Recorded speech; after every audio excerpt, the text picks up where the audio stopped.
This is part of a longer discussion that I had with Dan from Men Need to Be Heard about the state of education for boys and young men. Here we discuss how they started to be left behind in the 1980s and an insider's look into how colleges and universities are still ignoring their needs and inclusion in 2026.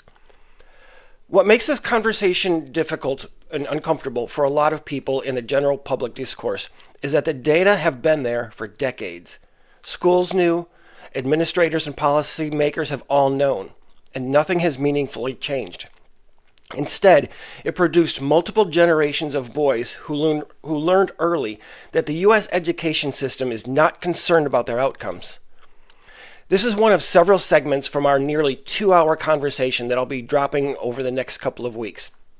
So stay tuned for more of these between my normal videos and go subscribe to Dan. I'm also putting this full uncut conversation into a members only video that you can get right away. And shout out to our current channel members who get early access and exclusive content. In later segments, Dan and I discuss how this pendulum swing plays out regarding larger social issues, so I hope you'll come back for those. As always, if any of this resonates with any men out there who went to or avoided college, please do share your experience with other guys in the comments. Because as Dan mentions right out of the gate, this is a topic that doesn't get enough discussion other than boys are simply underperforming and they're not entering higher education. So let's get into the education pendulum swing that overcorrected, never rebalanced, and has left generations of men and boys stranded. It's time to all choose your timeline on the roller coaster of life.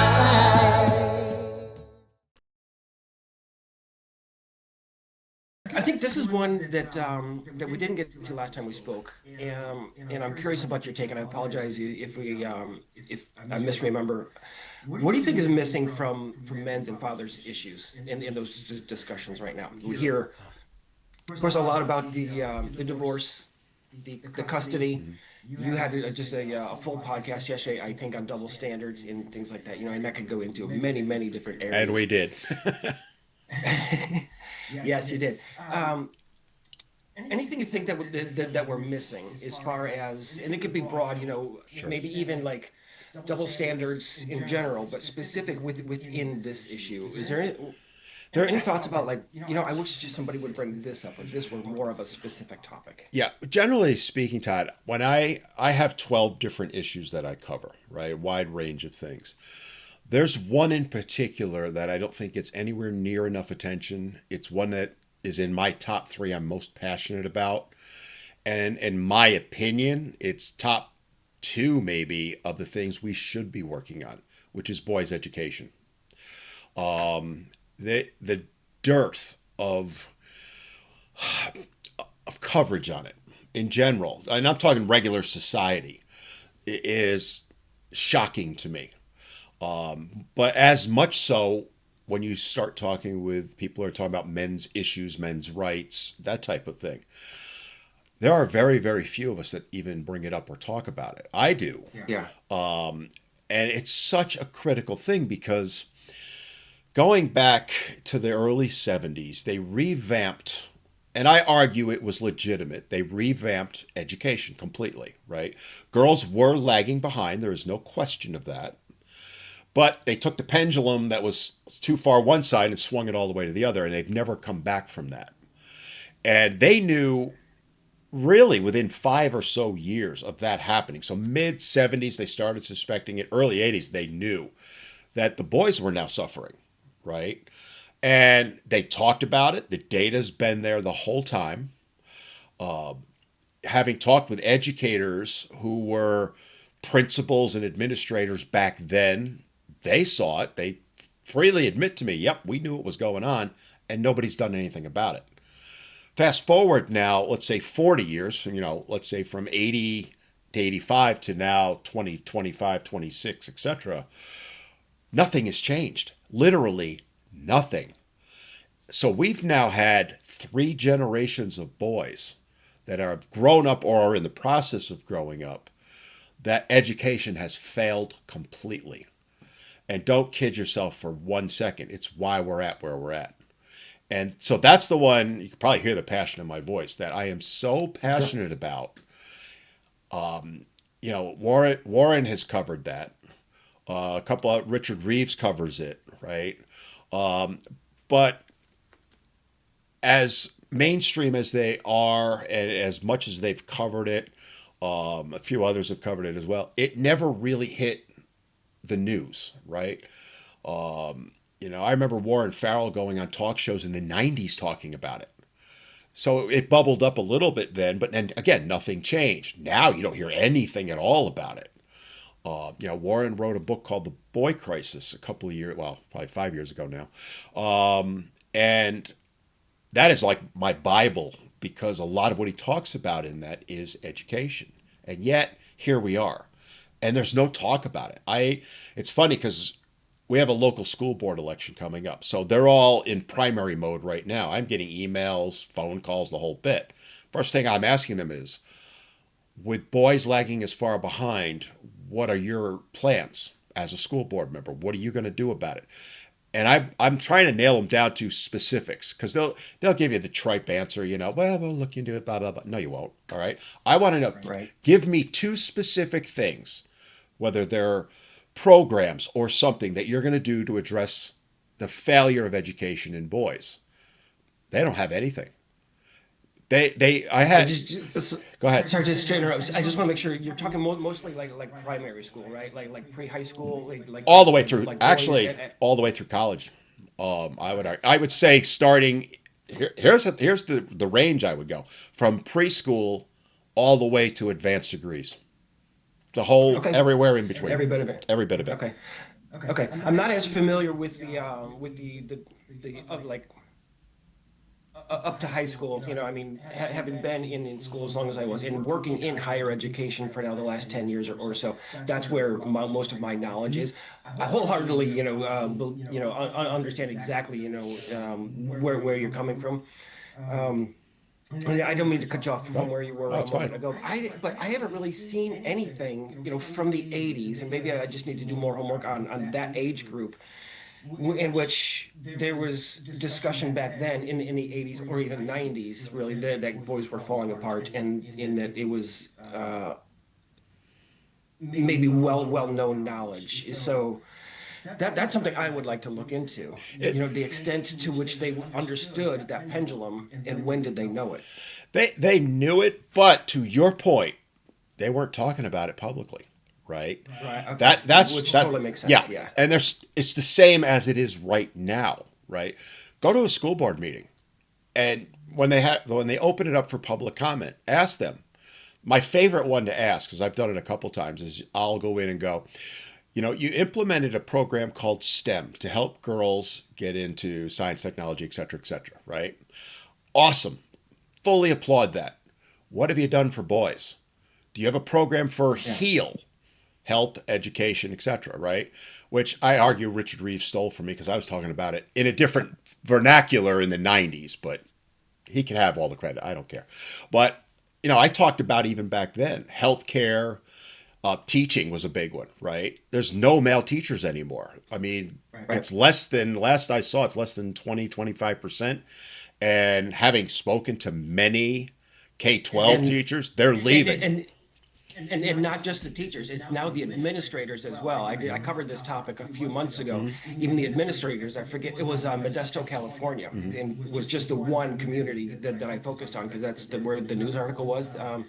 But yeah, they were 75 or 80%. The administrators and the superintendent was also women. So yeah, just to reaffirm that, it's not just the teachers anymore. And you're even seeing it, by the way, on school boards more and more. Yeah. There are school boards I'm aware of that are 100% female. And I'm not saying that's necessarily a bad thing, because I don't care if you're a man, a woman, or a Martian, as long as you're looking out for all students, right? Your gender, sex, whatever term you want to use, is irrelevant to me. It's, are you doing what you're supposed to be doing? And they are not. Universally, it doesn't matter whether it's a red state, a blue state, a purple state, a pink, green, mauve. I don't care. Nobody is addressing this.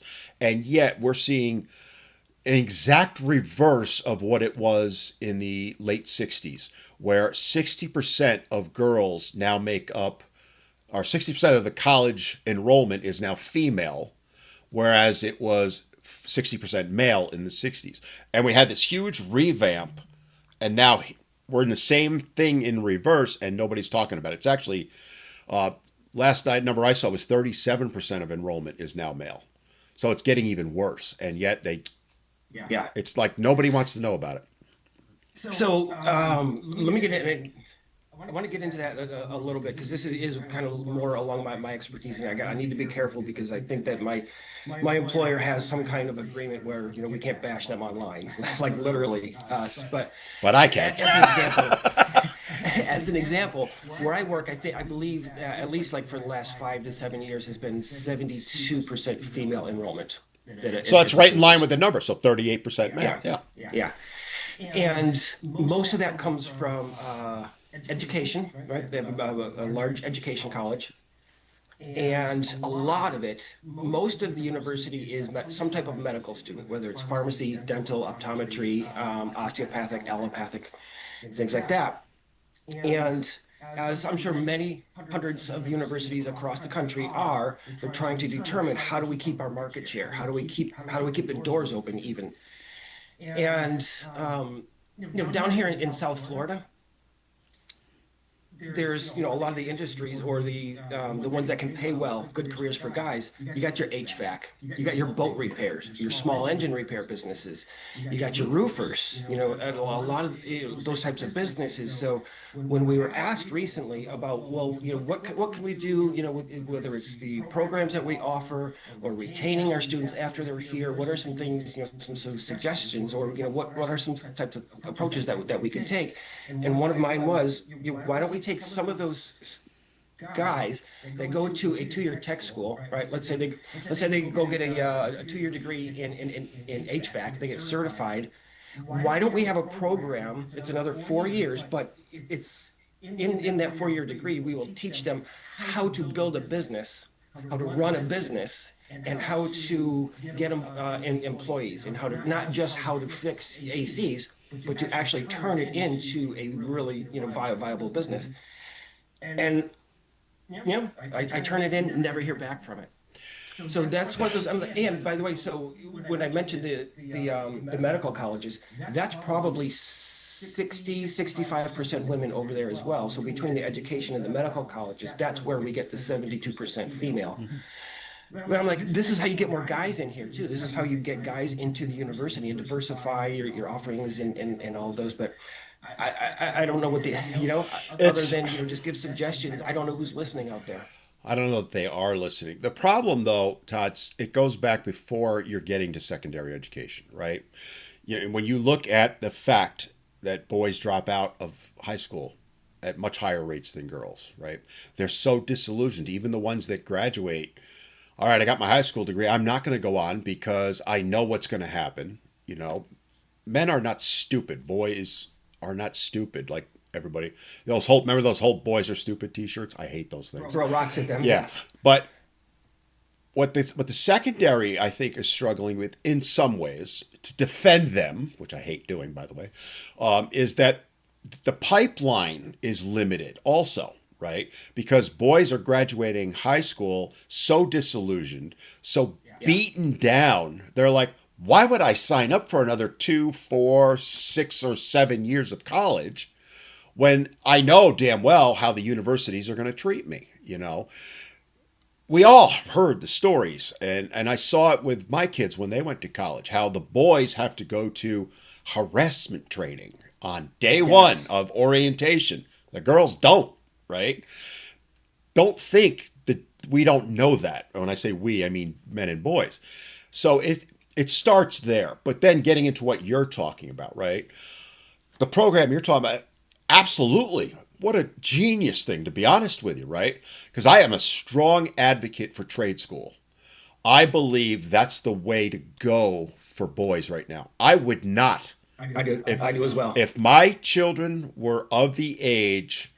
now, mind you, my oldest will be 40 this year and my youngest will be 30. But if they were of the age where they were about to go graduate, I would tell every single one of them, do not go to college. Don't waste your money. Go to a trade school, learn HVAC, computer science, right?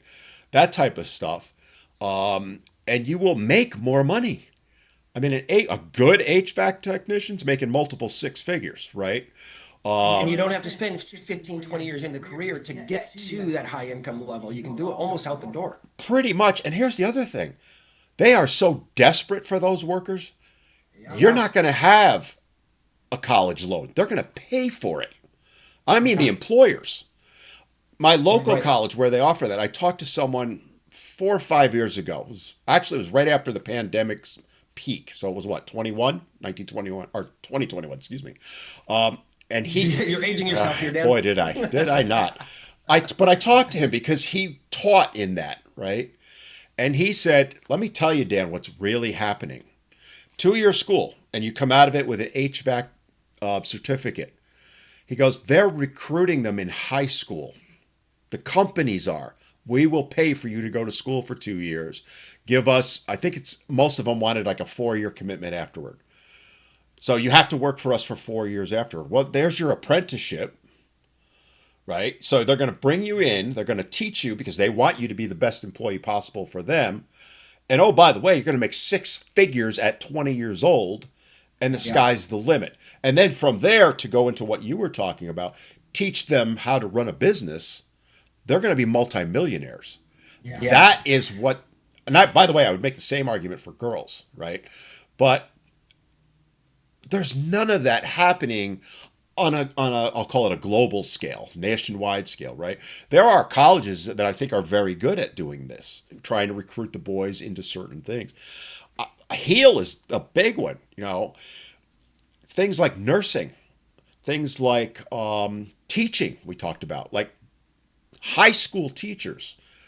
Male high school teachers are an absolute necessity. Everybody talks about how we can't get any teachers. There's a big shortage of teachers. No one's recruiting guys. Well, we can't. Oh, no, it's got to be all female, right?